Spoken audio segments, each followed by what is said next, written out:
All right, everybody, buckle up because we are diving into the underbelly of Gotham City with HBO's The Penguin. Ooh, I love it already. And I know you're a huge Batman fan, so this is right up your alley. You already know it. Yeah. I am so ready to break down this first episode after hours and see what makes this version of Gotham tick. Let's go for it. So right off the bat, this review is calling Colin Farrell as Penguin killer, and they ain't wrong. Oh, absolutely. His performance is incredible. You completely forget he's under all that makeup. Right. It's not just the prosthetics, though. It's how he embodies the Penguin's inner life, you know? This ambition, this desire for legitimacy that we've seen hints of before but never fully realized. It's fascinating because you still see those classic Penguin traits. He's got that waddle, the ambition, even a hint of the umbrella. Yeah, but then Farrell adds this layer of vulnerability, almost like he's striving for something more. Precisely. It's like he wants to break free from the grime of Gotham. Yeah. But can he? And speaking of breaking free, we have to talk about Cristin Milioti as Sofia Falcone. Oh, she is phenomenal. The review describes her as coolly terrifying, and it's so accurate. It's the intelligence in her eyes. You can tell she's always 10 steps ahead. Yeah, and you can feel this tension brewing between her and Oz. A classic power struggle in the making. Who do you think will make the first move? It's hard to say. They're both so cunning, but don't forget about the other players in this game. You mean like Vic? Exactly. He's over his head, caught between loyalty to Oz and just trying to survive in a city that's lost its mind. That's so true. The review calls him the audience surrogate, and I think that's spot on. We're all just trying to navigate this crazy world. Absolutely. And then there's Deirdre O'Connell as Frances Cobb, Oz's mother, talk about a powerhouse performance. She commands every scene she's in. You can tell there's a lot of history there, a complex relationship that the show's just starting to unpack. I'm excited to see where they go with it.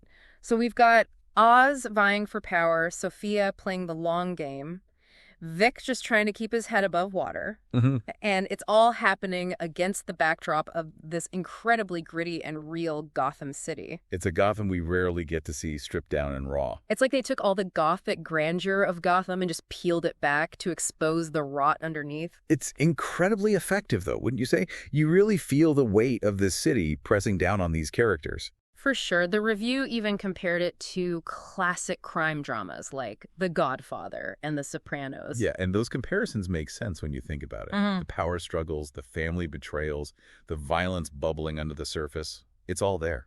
It's like we're seeing the underbelly of Gotham's soul. And yet, for all that grittiness, there's one thing noticeably absent. You're talking about Batman, of course. Had to address the elephant in the room, right? I mean, it's a bold choice to tell a Gotham story without its iconic hero. What do you think? Does it work? I think it's a brilliant move, actually, because it allows us to focus on the world that created Batman, not just his reaction to it. So we're not just seeing the symptoms of Gotham's disease, we're seeing the disease itself. Precisely. We're forced to confront the systemic corruption, the desperation that permeates every corner of this city. And it makes you wonder, doesn't it? Would Batman even exist in this version of Gotham? Or would someone like Oz rise to fill that void?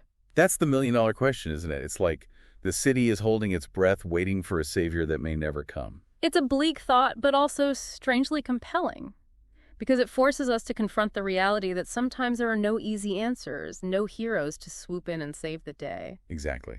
And that's a truth that resonates far beyond the streets of Gotham, wouldn't you say? It's heavy stuff, but it's what makes this show so fascinating. So where do we land on The Penguin, then? Is it worth a watch? I'd say absolutely. It's a must-watch for any Batman fan or anyone who loves a good crime drama. The review definitely seems to think so. They call it gripping and gritty and praise those performances we talked about. They're right on the money with that. The acting is top-notch. And I think the choice to leave Batman out of the picture really pays off. It lets the city itself take center stage, right? Exactly. Gotham becomes this character in its own right, full of darkness and corruption. Makes you realize Batman isn't just fighting criminals, he's fighting the very soul of Gotham. And that's a battle that's been raging long before Batman and will probably continue long after him. Wow, that's a thought, isn't it? So much of Gotham's story happens in the shadows, away from the spotlight. That's what the Penguin does so well. It shines a light on those hidden corners, those power struggles that shape the city we know and love to hate. Well said. It's like we're getting a glimpse behind the curtain, seeing how the sausage gets made, so to speak. And it ain't pretty. But it's honest, and it's real, and it makes you think about the choices people make when their backs are against the wall. It's a Gotham story for a new generation. So as we wrap up this deep dive, I want to leave you with this thought. What would you do if you were in Oz's shoes? Would you rise above the muck or get pulled under? It's a question worth pondering, for sure. Yeah. And on that note, I think we've done our duty here. We did it. We conquered the underbelly of Gotham Big thanks to our amazing reviewer and to you, dear listener, for joining us on this journey into darkness. Until next time, keep it gritty.